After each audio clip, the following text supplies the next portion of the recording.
Okay, so now we're just going to extend solving multi-step equations to solving multi-step inequalities. And when you solve inequalities, you get sets of answers rather than a single answer that make a statement true. So let's look at one.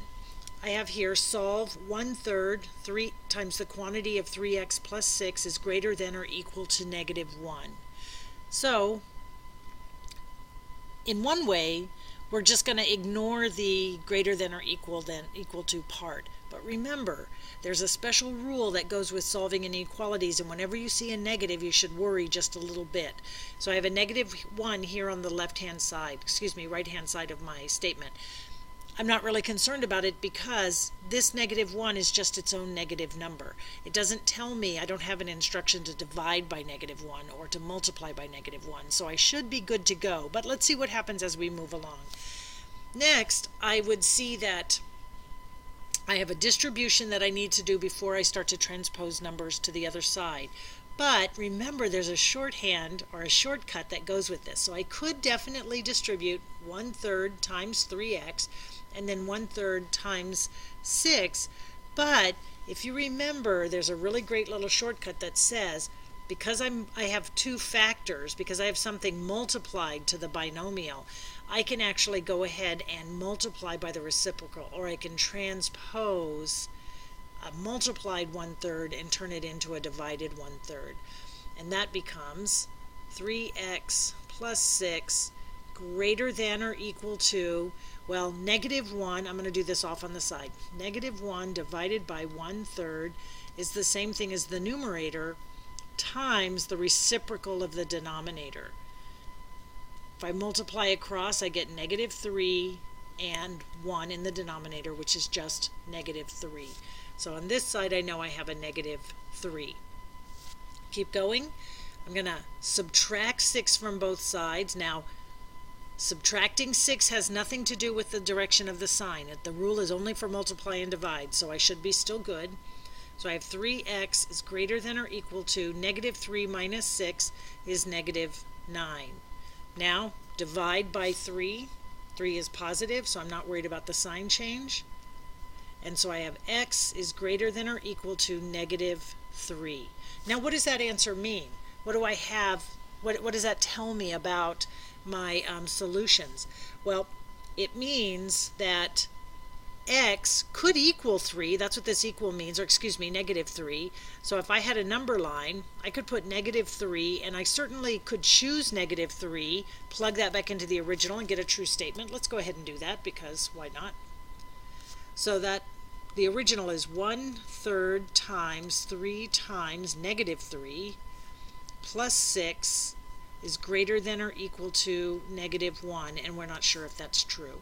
So I have 1/3, following order of operations, parentheses first, and I have to do the multiplication first, so that's -9 plus 6 greater than or equal to -1.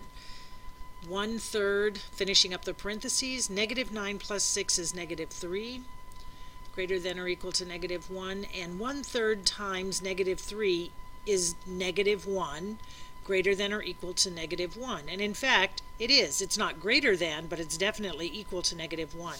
So I would put a solid dot, because 1/3, or excuse me, -3 is a solution to the equation. Now I have to choose whether I'm going to choose whether other values on whether the other values that make the statement true are on the left-hand side, the right-hand side, or the left-hand side of 1/3. Well, I want x values to be bigger than. This tells me bigger than -3, and bigger than -3 numbers are all on the right-hand direction. So all of these values are the answer. I'm going to make it really dark so it's really clear. So this would be the graphed answer to that problem that we started. So let's look at another one. Let's do example 2. I can label this example 1. So example 2, we want to solve -7x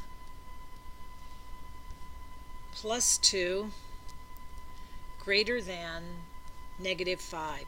And so what we're asking are, what are the x values that I could plug into here that would leave me leave the left-hand side of this equation always smaller than the number -5. So let's go ahead and solve it. Well, I don't have any steps to do in the meantime, so this was a multi-step, but this is already, I've combined all like terms and everything's been distributed, so I'm going to go ahead and transpose a -2, working in the order prescribed by order of operations backwards. So a minus 7x is less than -5 minus 2 is -7. Now, watch what's happened.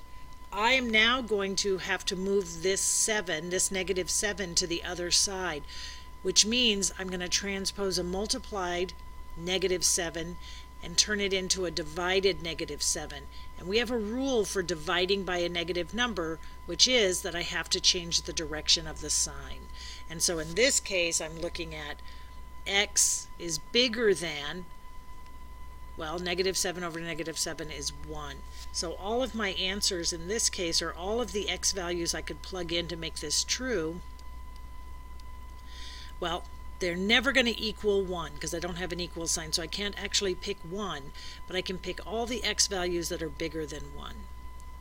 So anything I plug in that is on the right-hand side of 1, but not 1 itself, will make this a true statement. Let's check one. Let's just check a random one. Okay, so I'm going to check with 2 because 2 is certainly a number bigger than 1. It's part of the set of solutions. So I put in -7 times 2 plus 2 is less than -5. So -7 times 2 is -14 plus 2 less than -5. -14 plus 2 is -12 less than -5. And is -12 less than -5? Yes, it is. So I have shown that values on this side of 1 are a solution to the original equation. And that's all there is for solving multi-step inequalities. They're really exactly the same thing as solving equations, except you have to remember the negative rule. Divide or multiply by a negative number means you have to change the direction of the sign, and that when you get an answer for an inequality, it's usually a bajillion answers instead of just the one.